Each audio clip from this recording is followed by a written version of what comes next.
Here we go.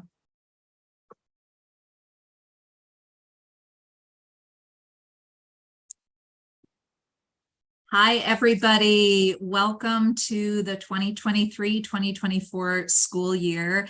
I am so delighted to welcome you to the kickoff event of the Bright Family Engagement Team, who I am joined by my fabulous, amazing colleagues, Lakeisha, Victor, and Julie. And we're so excited today to have a really special guest who I'm going to introduce shortly. But yeah, this is the Bright Family Engagement Team, and we are a network. We are the family engagement arm of the Bright Network, and we are hosting a year-long series for all parents of kids in grades K through 12.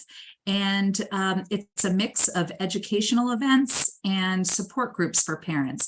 All of it is free and all of it is online. Everybody's welcome, and we're really, really hoping you can join us so we can learn together about topics that are most of interest to all of us who are parents. We surveyed parents last year and we came up with a set of topics that parents indicated they were most interested in connecting with other parents around. So this is September, this is our first, and this topic of this month is when it's hard to go to school. So it's supporting parents who are struggling with supporting their children with getting to school, and that can be a hard thing. So for this month, we have this event that we're about to kick off. And this is for any parent who's watching right now. Please feel free to drop any questions in the chat on the YouTube Live. Our parents are watching this separately. Drop your questions in there and we will be collecting those questions, and we can ask Jane those questions as we go. And for the months to come, each month is a different topic, and typically how it will go is the first week of the month will be an educational event just like this one tonight. The second week of the month will be a free online support group for parents of elementary age children on that topic, that theme of the month. The third week of the month will be a support group for parents of middle and high school age kids, again, connected to that same theme of the month. And the last week of the month is an affinity space for BIPOC parents. And that will be also connected to that theme of the month. So this month, we are just having our educational event, and we kick off these thematic support groups starting next month in October. So please drop your questions in there and we will get going. So I am going to it's my great pleasure to, well, first of all, I think I did this very quickly, but these are my colleagues, Lakeisha. Lakeisha wants to wave. Hey, Lakeisha. Victor and Julie. And so if you happen to have a child that goes to a school that has a Bright program, then you will be hearing from our team. So again, this month's theme is when it's hard to go to school, supporting parents whose child struggles with getting to school. And we have the great honor to be joined by Jane Dembski, who's the founder of the School Avoidance Alliance. Over the past 10 years, Jane has been helping families and schools navigate and overcome the challenges of school avoidance. She founded School Avoidance Alliance in 2014 because of her son's chronic avoidance and the lack of support and information needed to help him.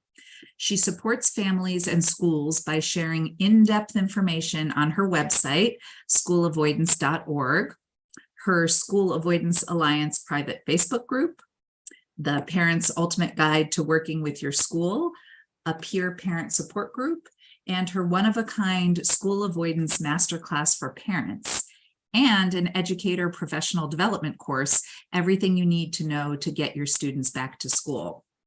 Her work has been featured in USA Today, Education Week, The Washington Post, Yahoo News, and CBS News New York. She is on a mission to have school avoidance recognized as a known issue that needs to be addressed and improved throughout the United States. So we are so very happy to welcome you, Jane, and I will pass it over to you. And thank you so much. Thank you. Do you hear me? And do you see my screen? Yay! Okay, so thank you so much for having me. I love talking to parents. I don't get to do it often enough. We do speak to parents all the time in our parent private Facebook group and our peer support, but we also are involved with educating schools.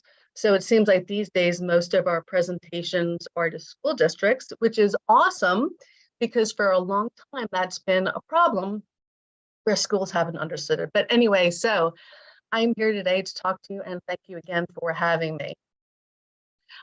So I am Jane Dembski.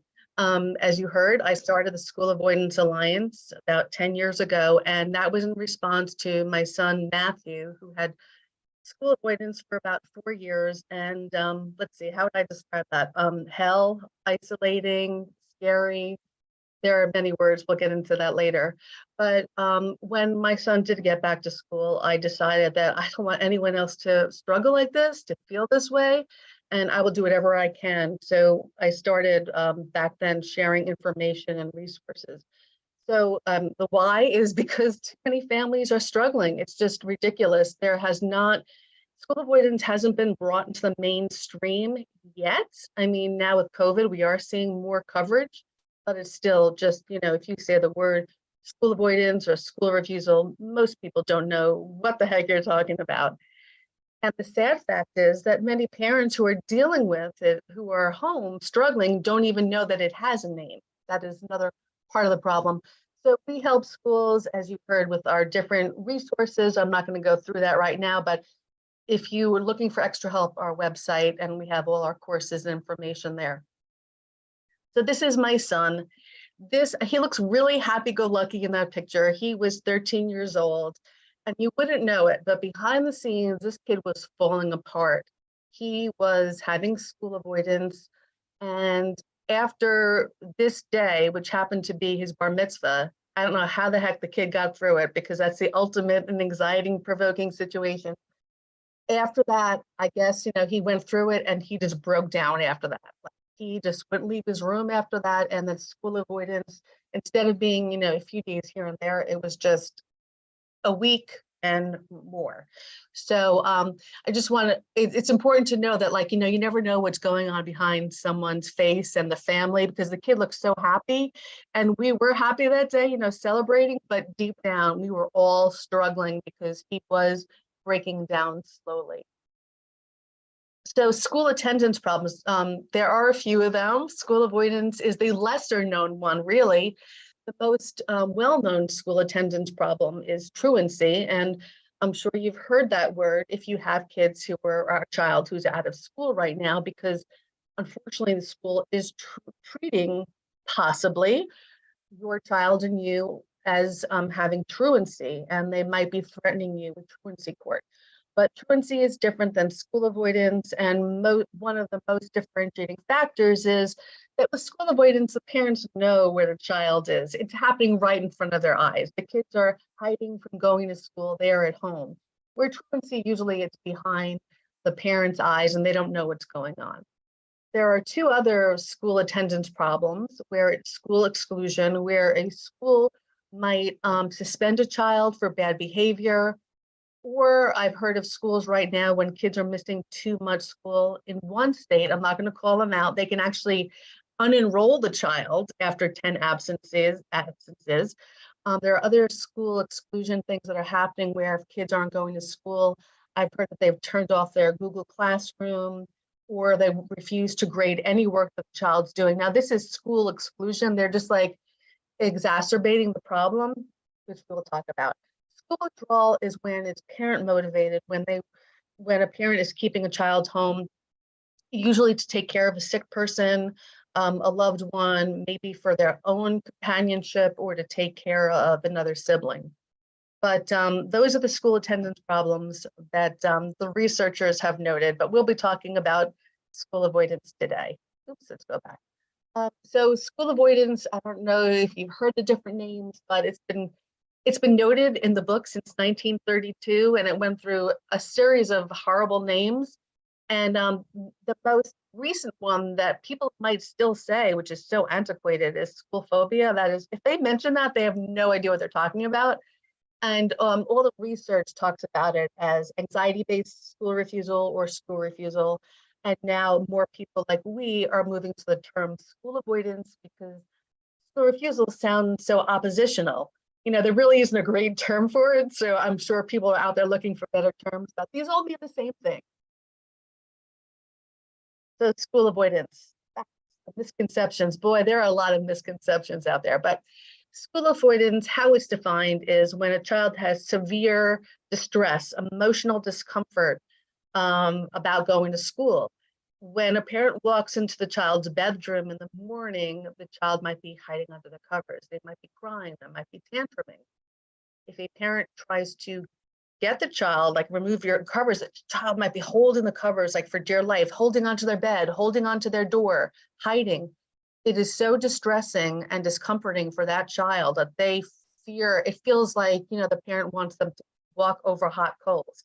It's distressing. It's not like your average, Mom, I have a stomach ache and I don't want to go to school.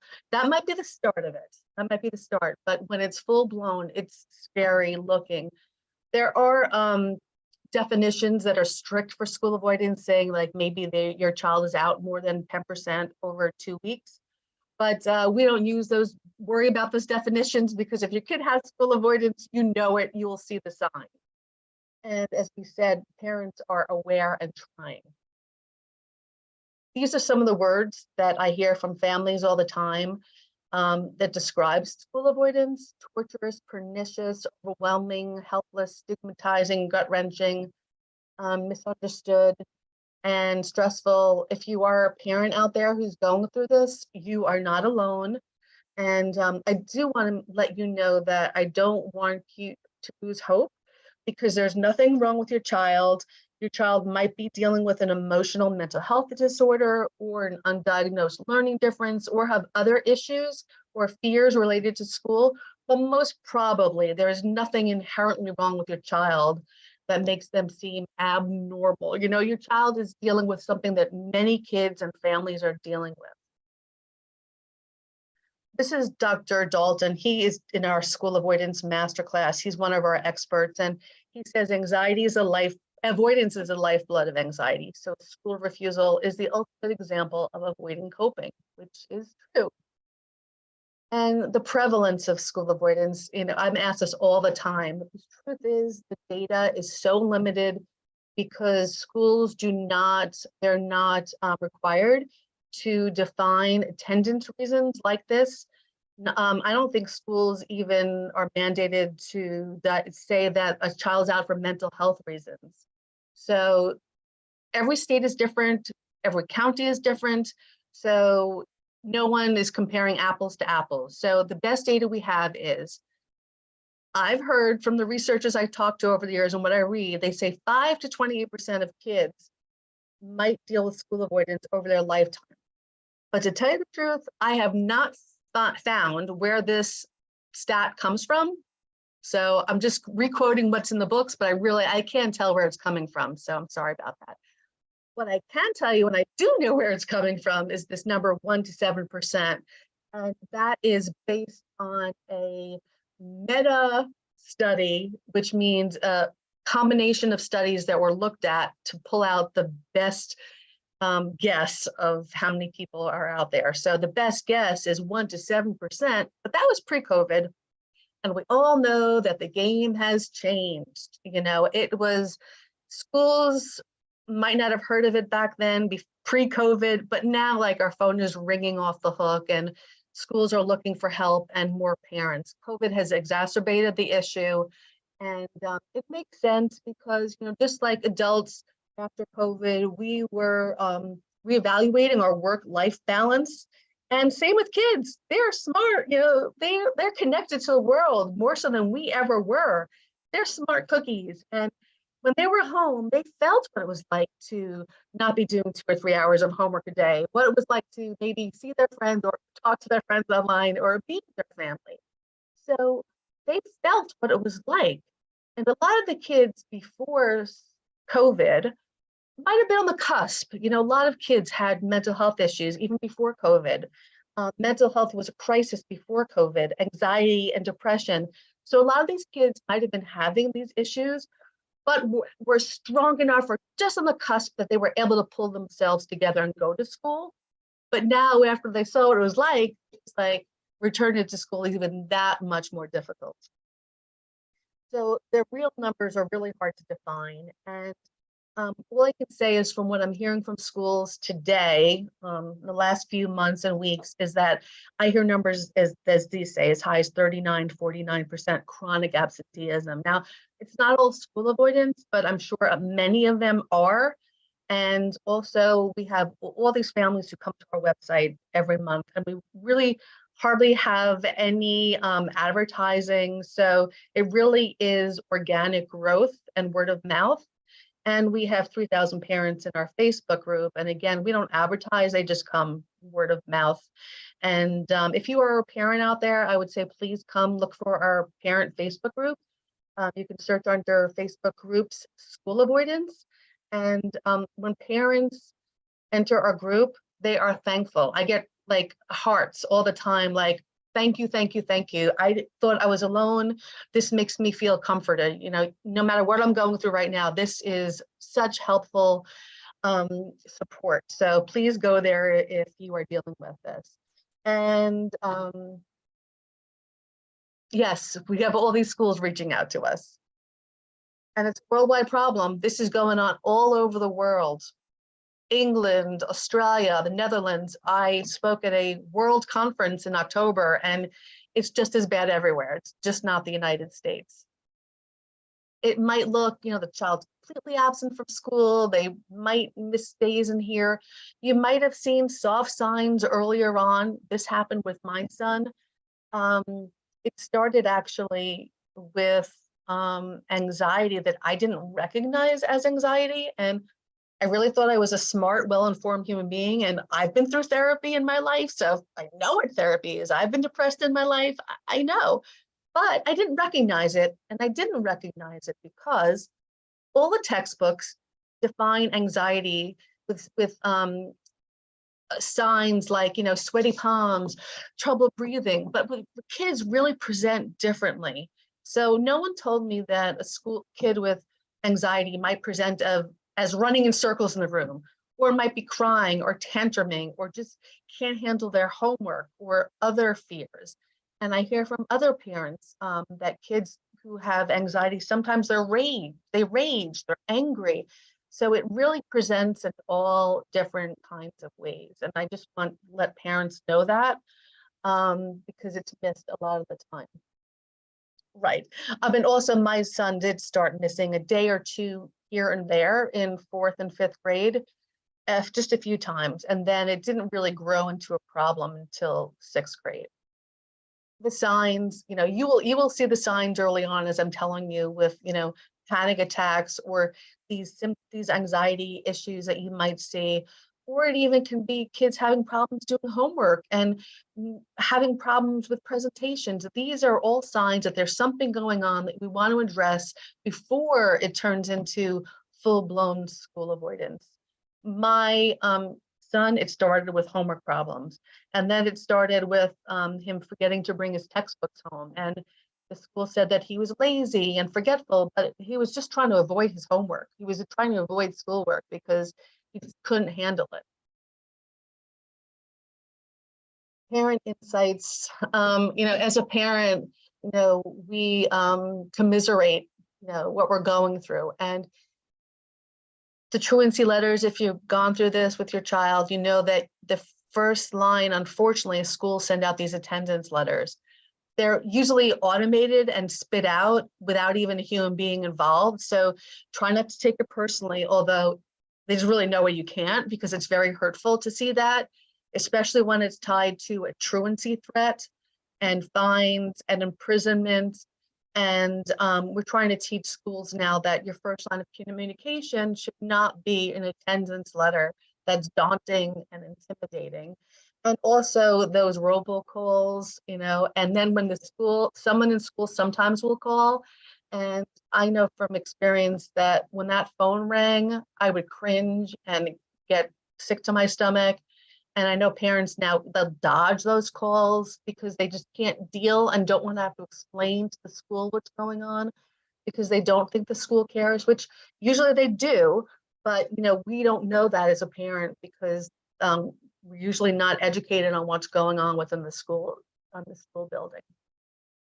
School staff can be intimidating, and it's very hard. And I went through this, and parents I talk to all the time, if you do have a meeting with your school, you'll be called in, and sometimes you'll be sitting with 5 to 7 other people, all educators who work in the same school versus you, one little old parent.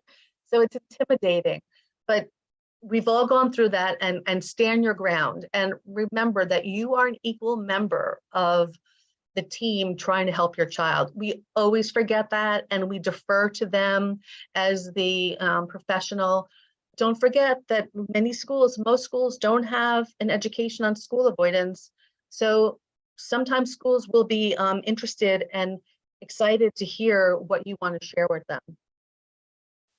This is a sad fact that because there are so few mental health clinicians out there, and then even a smaller amount of mental health clinicians who treat kids with school avoidance, who do the proper techniques of cognitive behavioral therapy and exposure therapy, families feel like failures and the kids do. And this is really upsetting also. So I hear this all the time, parents like, oh, my son's been in therapy for a year. And, why isn't anything helping? What's wrong with my child? What's wrong with me?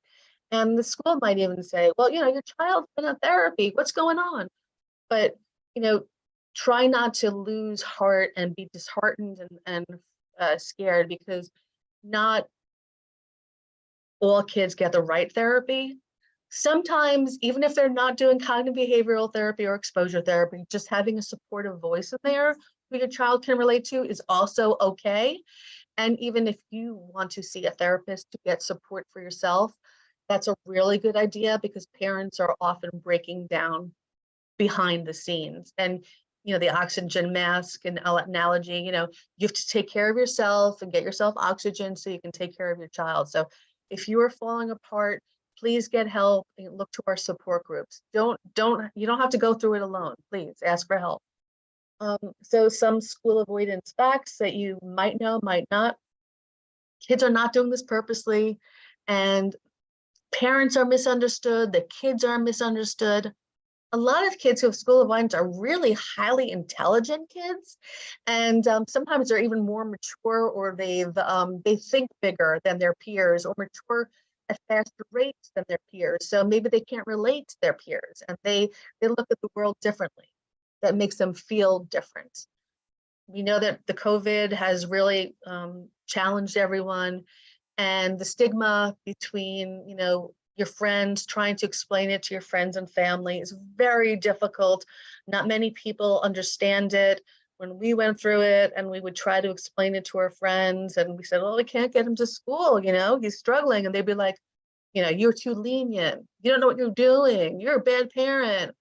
Send the kid to my house. I'll show him how to get to school.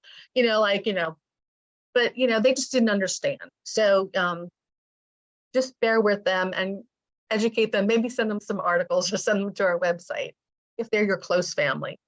And I also wanted to point out that, and I think I probably get this later in my slides, but it seems very oppositional, school avoidance, and only a small percentage of kids actually do have oppositional defiance disorder. So again, I always thought my child had ODD, but he didn't. It looks like that. Just more misconceptions. These kids aren't lazy. They're not weak. It's not truancy. They are not happy they're not in school. They know they're missing something. They know they're not doing what their peers are. Yeah, they're happy for a second when they're able to stay in their bed because it relieves the anxiety, but the anxiety and the avoidance will keep being perpetuated. And it's a misconception to think that families who have kids with school avoidance are dysfunctional. I haven't seen studies that show that. I see people saying that, but I haven't seen a study that shows that. And I speak to families all the time. There's 3,000 families in our private Facebook group, and the ones I speak to online, and they're not dysfunctional. They're They're just like you and me. They care about their kids and they want to get them back to school. Common causes. I know it's a litany, right? These are, but the most common are anxiety disorders and depression, OCD, specific phobias, panic disorder, but these other causes, selective mutism, emetophobia, fear of vomiting, and then the learning differences. Kids might have undiagnosed learning differences, and we're going to talk about how to get the school involved with that after. Or they have a learning difference that's just not being treated effectively, with the right modifications or accommodations or services at school. Other causes, bullying obviously will cause school avoidance.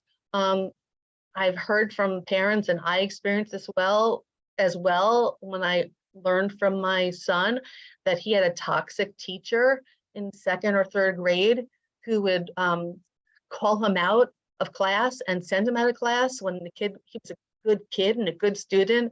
And he really, from that really burned something inside of him, and he really took that with him.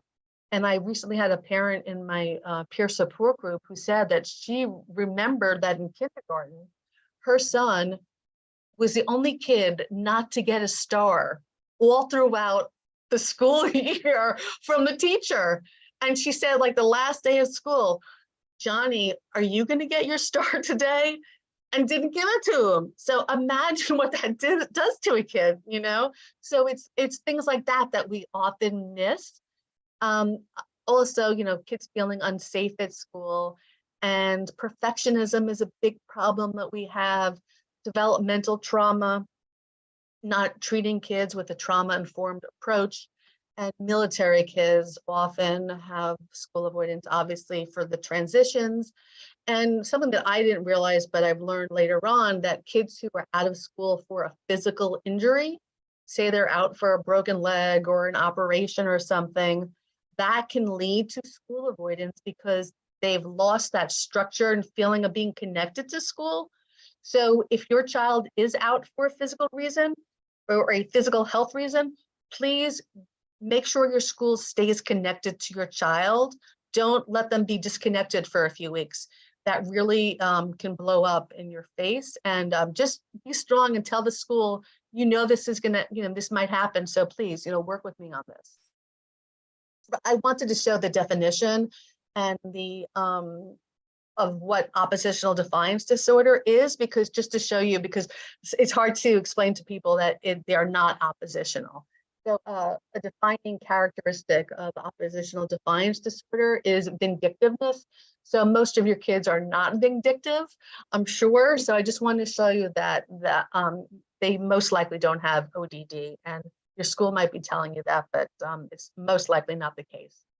Contributing factors for school avoidance, it's usually co-occurring things. It could be a child who has an anxiety disorder or has a change in friend group, or kid who has anxiety and has matured beyond that friend group and can't identify with them anymore.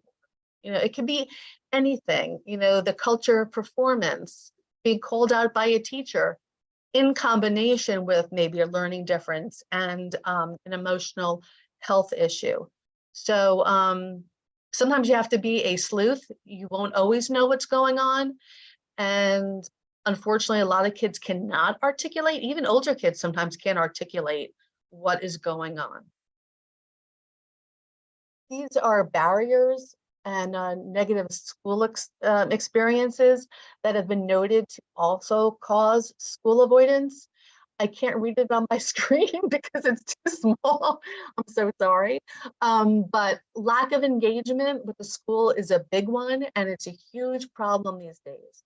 And many schools are being forced to reevaluate the feeling of belonging that kids need and engaging, and the feeling that someone is there. We have to foster the educator-student relationship, and that it'd be awesome if one or two people in the building know more about this child than their name or their problem, like know, who the child has a dog or a sister, or, where they live. And some schools are working on this, but it's something that all schools need to work on and improve upon. If your child's been out of school for a few weeks, months, or years, I just want to let you know that you're not alone. Unfortunately, that is more often what's happening than the exception of being a few weeks. This is a study that was done in Australia from a treatment program. I think it's like 48 kids, but you'll see that 30 of them they were out of school for a year or two before they even got the appropriate help and interventions. So this is just also another reminder that early intervention is so key, and to watch out for the signs, because the earlier research in real life show us that the earlier you get kids back to school, the better. Obviously, it makes sense. It's not always that easy, but just, you have to be strong and firm with your school to get the help and work with them. And if they tell you, let's wait and see, don't listen to them. You want action, and the squeaky wheel is so true. And the squeaky kind wheel, being kind about it and collaborative. The research shows us that, it is anxiety disorders, related factors, and that there is a separation anxiety, generalized anxiety disorder. And let's see, oh yeah, and 50% of the studies that showed kids with school avoidance did have depressive disorders. And even if they didn't have depression at the beginning, unfortunately, as they go through it, it causes depression. This happened with my child because it's just like, what's wrong with me? Of course, you're isolated, it causes depression. This is research that shows the most influential school-related factors that predict graduation. So we call these protective factors, and positive student-teacher relationships, teachers taking an interest in their students, being connected with extracurricular activities and the community, and feeling a sense of agency, that kids have the ability to contribute to what they're learning or how their classroom is run. These are other things that schools need to take into account when addressing school culture and engagement. And yeah, on the bottom, I can't read it, but I think I remember what it says, that it was really surprising that usually we think that the factors that influence graduation rates are usually the parents, but these studies show that no, that's the prevalence of that happening is much lower. It's usually school-related factors, more so than peer influences and parent influences. And I spoke to a school district the other day, and I cited that research, and we see it too. And the school professional was really put off, and really he felt that I really put him down and was talking against teachers, and I'm not. And this is not just teachers. It's it's the systemic issues within our schools. This is how our schools have been run. It's not necessarily one human being. It's just the system in itself and how schools are run. They really, if you think about that, there haven't been major changes in years. And I think if any, I'm not going to say anything good came out of COVID, but COVID is forcing us to really evaluate education and engagement as we know it, and things will be changing. It has to. These are more barriers from research studies that the kids noted, and they cite teacher relationships as a big one, and the size of their school, and changing classes, and the perceived lack of support. And a lot of kids with school avoidance also, maybe they're not the most outspoken or extroverted kids, or, more comfortable with adults. So they might not be able to ask for the help that they need. So that's why, our kids who can't advocate for themselves, might be falling under the radar. Oh yeah, and then school teachers and schools need to understand that school refusal is real and acknowledge it. Recently, we had a child from our Facebook group get back to school, and the parent said, my son is going to answer any question you have. Ask him what work. And the child said that the teachers acknowledged that there's a thing called school avoidance. It was real. He wasn't manipulating. He wasn't faking. That made a huge difference. and that they worked with him and they were patient and they cared about him. You know, they greeted him at the door. They worked with the family. They made phone calls. They didn't push to get him back to school. And that's a big problem because schools are under pressure to get kids back to school. So it's like a push pull, and it's a fight between the educators and the other educators in the building who want to help get kids back to school. It's just it's the way the system is, and those are things we're trying to fix and correct. The 4 functions of school refusal and first-line therapeutic treatments. So there's something called the school refusal assessment scale, and it is a Likert scale, which you see here, and that's one of those scales that has the little boxes, like going from most to least. Oh yeah, never to always. And this was devised by a leading researcher and clinician, Chris Carney, who works out of the University of Las Vegas, and he is a noted researcher in this field. And he put this scale together to basically find and determine the cause or the function of the school avoidance. And we have this on our website, schoolavoidance.org. It's called the SRAS revised, or the school refusal assessment scale. And it has a parent version, a teacher version, and a child version.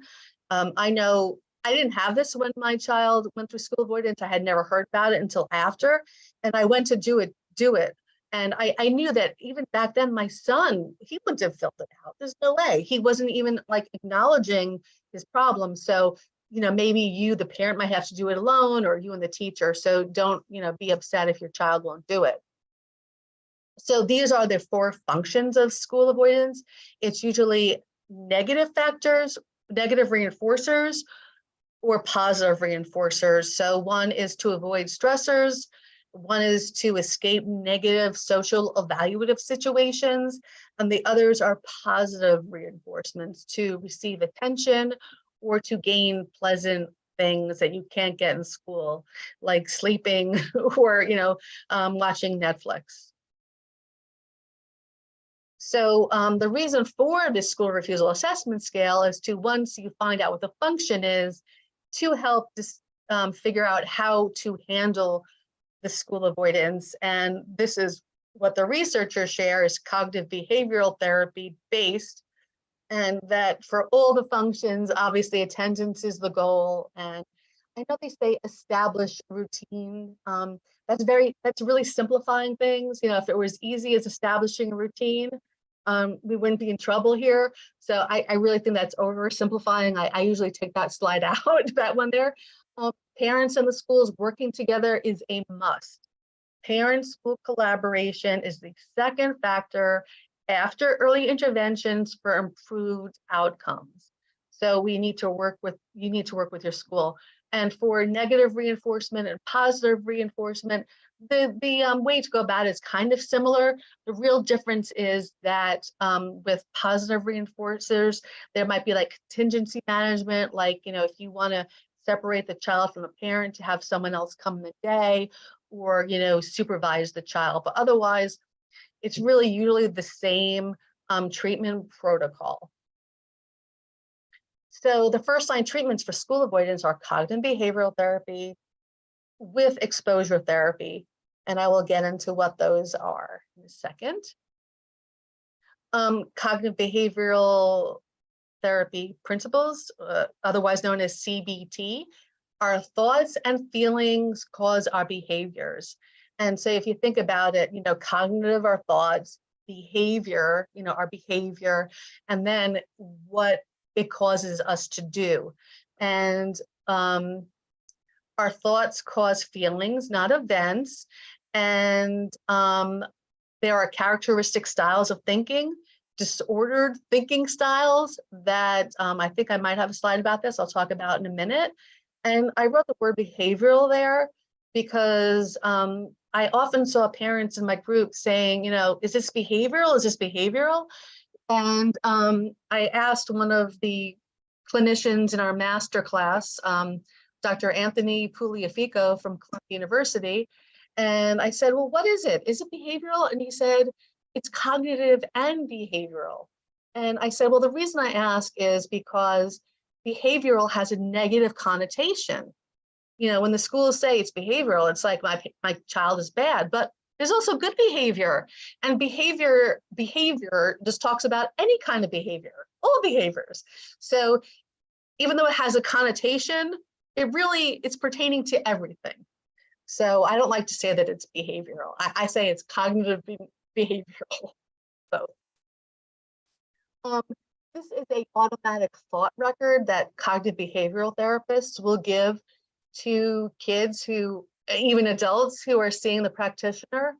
And cognitive behavioral therapy kind of talks about our automatic thoughts.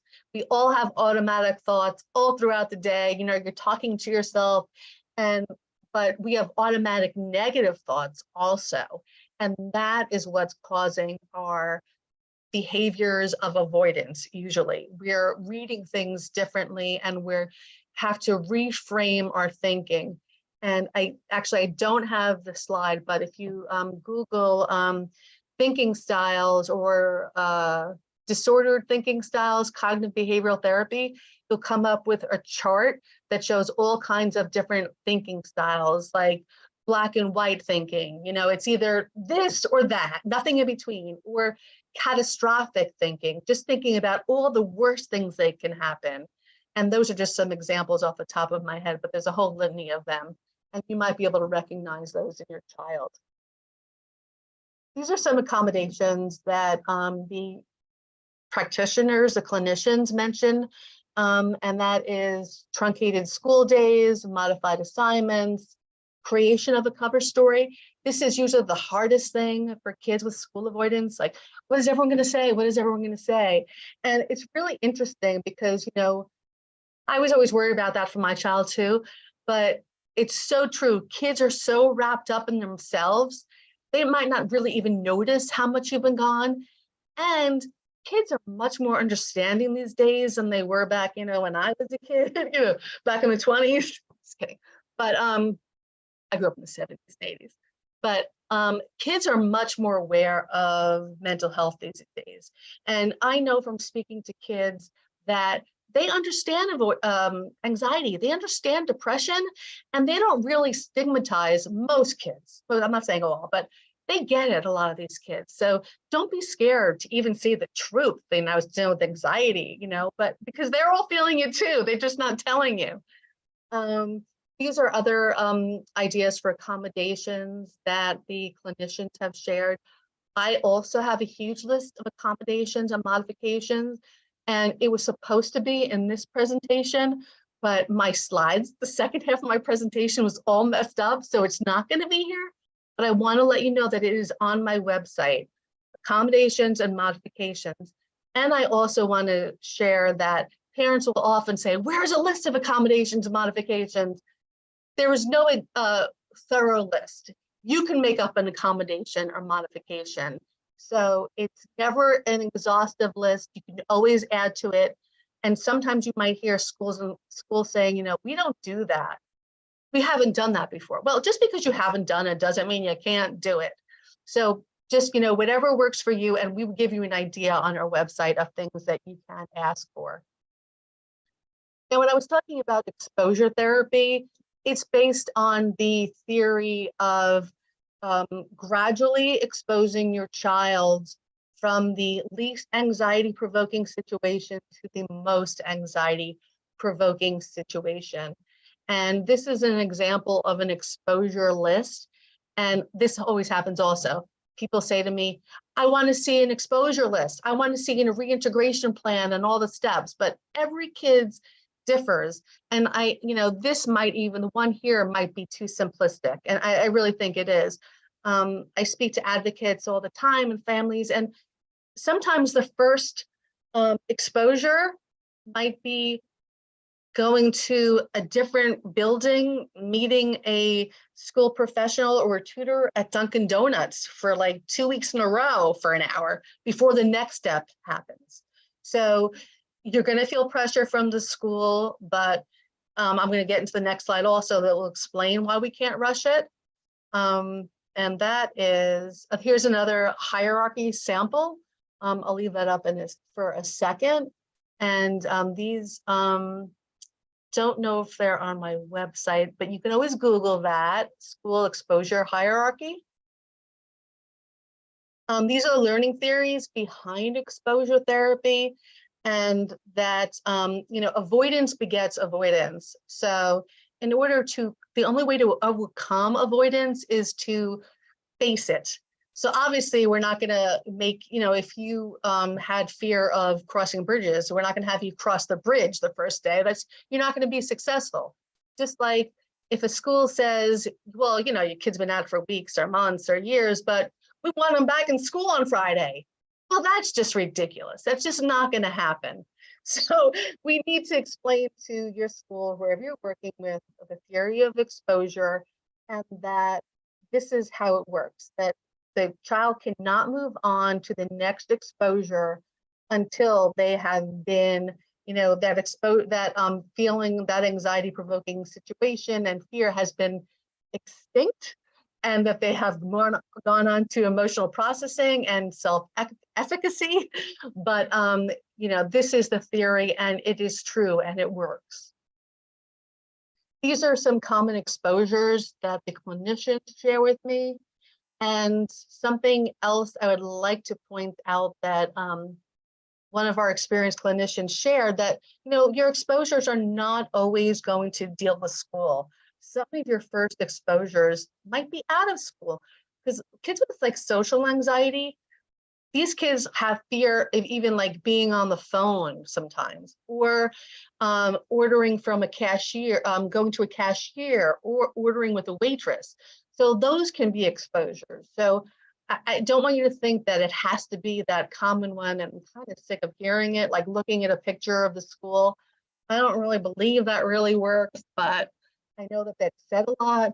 But work with your, you know, your therapist if you're lucky enough to have one in your school, and your child if they can, you know, work with you and ask them, you know, what they think. But don't always think it's going to be having to do with the school, the first exposure. I like this slide because, you know, this is just, you know, it's never a straight line to success. It's up and down, up and down. And, you know, we say 2 steps forward, 1 step back. And you just have to keep reminding yourself of that, because it's just reality. It's the way it is. It's never perfect. And don't beat yourself up over every setback. Take pride and gratitude in those little steps of progress, because those are big. I had a parent tell me the other day, you know, she's been back for a week and I'm really scared. And I'm like, I understand, don't worry. You know, even if she misses a day or 2 here and there now, don't worry about it. She was there, you know, you can get back. So build on that. These are some do's and don'ts that have been shared with us. And one thing that I for certain know that works from speaking to parents, this is from our clinicians have shared this with us, is model a sense of calm. You cannot let the child see your fear and your anxiety. This is something that I did horribly wrong. And it's really hard because we are anxious, but we really have to try to remain indifferent and calm and composed and modeling that behavior. Now, I think this is where my slides go totally whacked, because they were a conglomeration of all the presentations I've been doing over the last few years. And I see I am kind of at a time limit. I don't know. So you guys tell me. There was so much more I wanted to cover about the intervention roadmap and special education and disability law, because those all intersect. But I do want to let you know that that is all on our website at schoolavoidance.org. And for special education and disability law, which covers, you know, 504s and IEPs and how to qualify that and how to get it, we have a free downloadable guide on our website called The Ultimate Guide for Working with Your School District. That has everything. That is just a wonderful guide in plain, simple language that will help you. So tell me, how are we for time and Oh, where do you Jane, want thank to you. Yeah, well, thank you so much for offering your, what sounds like your website has so much more of this. I mean, this was amazing. So I think I know that there is at least one question, right, Victor and Lakeisha, from a parent. So I wonder, is it okay to dive into that? And then this was so info rich, and then you have more for us. So yeah, Victor and Lakeisha, why don't we dive into that, and then we'll come back after the question. Sure. Should I take it first, Lakeisha? Is that okay? Awesome. So thank you so much, Jane. That was so powerful and informative, and just hearing your experiences that you've been through and the things that you've accomplished has been incredible. And That's so I nice. know Thank you. the parents listening have found this extremely helpful. I found it helpful, and Yeah. sort of in places where I see my child having anxiety in this area, it's like I sort of fall in the realm of like, oh, just get it together, like. And this was so helpful to have more patience and really think about all of the different things that can cause this. So thank you, thank you, thank you. My pleasure. So in the questions that we have, the first one, thank you so much, everyone who's put questions in the chat. We really appreciate this. You mentioned keeping connections with schools for kids who are out for medical reasons. What would you say for kids who are missing school due to suspension or other inclusionary disciplines? I would say the same thing. And schools need to realize that when they exclude a child, the child is out of school for any reason, that if every day that they're missing out on a connection is going to cause more problems. And sometimes, if the schools don't, most schools will listen and work with you. But if you have a school that's really difficult to deal with, I would talk to them in the terms of money. I always put it in dollars. So what I would say is, please, I really want to work with you. I know I wanted you to keep connected with my son. Maybe the teachers can text him. These are what I would have said in my presentation is that it's nice for everyone to have a champion. And if you have a child who's out of school for mental health, physical, or exclusion, you want to have a champion, one person that your child might feel connected to, or have a bond, or run a class that the kid likes. And you want to ask that person for help and get them involved. Every kid needs a champion and deserves it. If your school is not helping you, I would kind of say it like, I'm worried my child's not going to get back to school, and I don't want to, if the longer he's out of school, it's going to cause more time with your intervention team, more time with the social worker, more time with the school psychologist.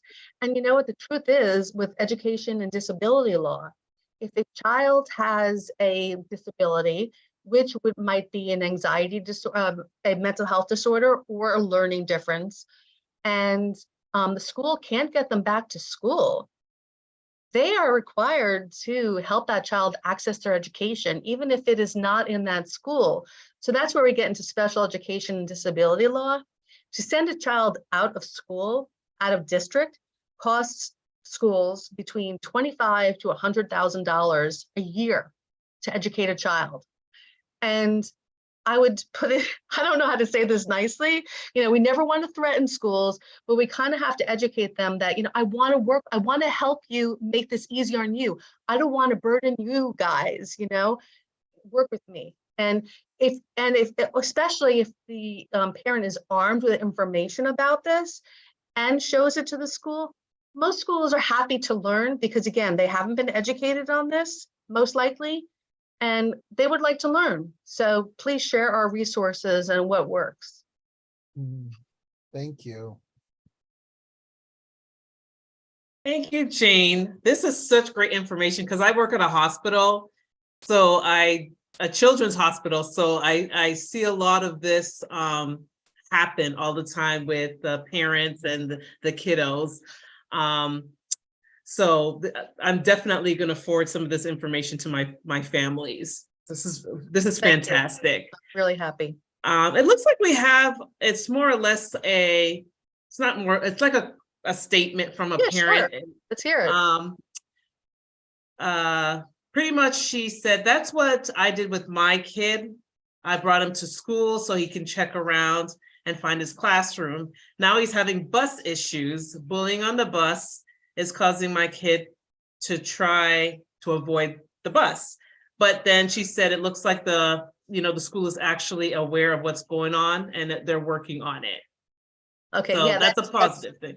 yeah, I'm glad the school is working on it. The bus, that's like the first barrier to getting the kids to school, and getting on the school bus is scary for kids. Like I wish that schools had a training program for bus drivers, where every bus driver learned the kid's name.